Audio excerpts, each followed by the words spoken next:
Shalom Bapak Ibu Saudara yang dikasihi Tuhan kita Yesus Kristus. Berjumpa kembali bersama saya Billy di dalam podcast Renungan Harian Mutiara hari ini, yang setia menyapa dan menemani pagi saudara di dalam doa dan renungan firman Tuhan.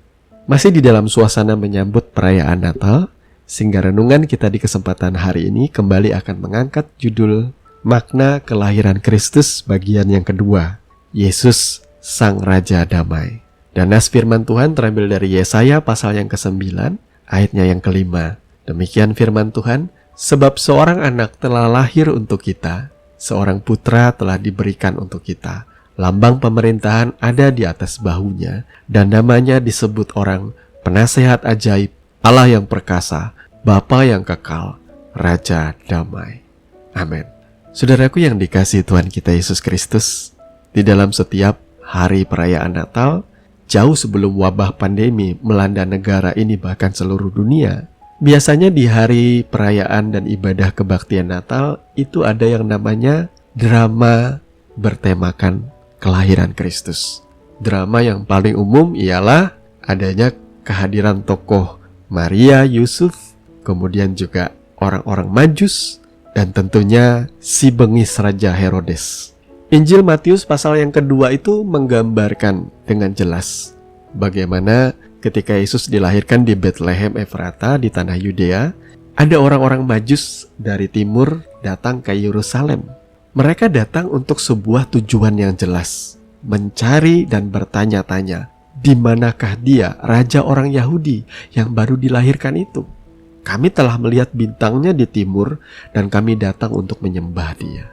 Ketika Raja Herodes dan seluruh Yerusalem mendengarkan hal itu, terkejutlah mereka. Sehingga Raja Herodes lantas mengumpulkan imam kepala dan ahli-ahli Taurat. Lalu ia meminta keterangan dari mereka, di mana Mesias akan dilahirkan.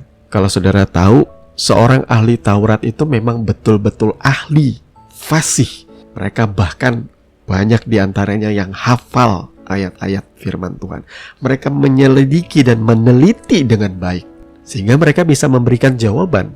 Mereka berkata kepada Herodes, di Bethlehem, di tanah Yudea, karena demikianlah ada tertulis di dalam kitab Nabi.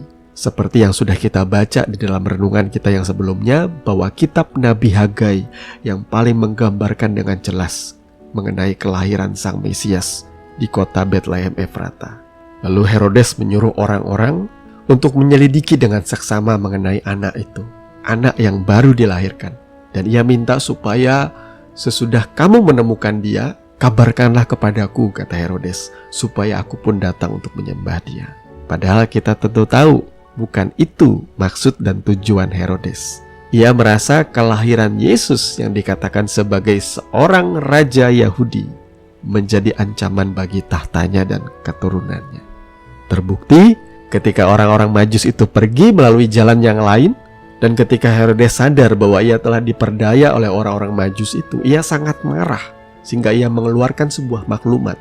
Ia menyuruh membunuh semua anak di Bethlehem dan sekitarnya, yaitu anak laki-laki yang berumur 2 tahun ke bawah, sesuai dengan waktu kelahiran Kristus yang diketahuinya dari orang Majus tadi. Kelahiran Yesus mengingatkan kita juga dengan kelahiran Nabi Musa ya. Pada waktu Musa lahir juga dikeluarkan maklumat oleh Firaun bahwa anak lelaki dari orang Israel itu harus dibinasakan atau harus dibunuh. Saya pernah mendengar sebuah pengajaran berkata begini, bahwa baik Herodes maupun Firaun itu menggambarkan pribadi dari iblis. Iblis tidak ingin membiarkan saudara tumbuh menjadi dewasa di dalam Tuhan. Ia berupaya untuk sedapat mungkin membunuh dan membinasakan saudara ketika saudara masih menjadi bayi rohani. Sekalipun Tuhan Yesus itu menjadi ancaman bagi Raja Herodes, tetapi apakah Yesus literally betul-betul secara harafiah menjadi raja bagi orang Israel? Kalau kita membaca kisah penebusan ini dengan jelas, maka kita akan melihat Yesus tidak sekalipun ia menjadi raja atau diangkat menjadi raja atas orang-orang Israel.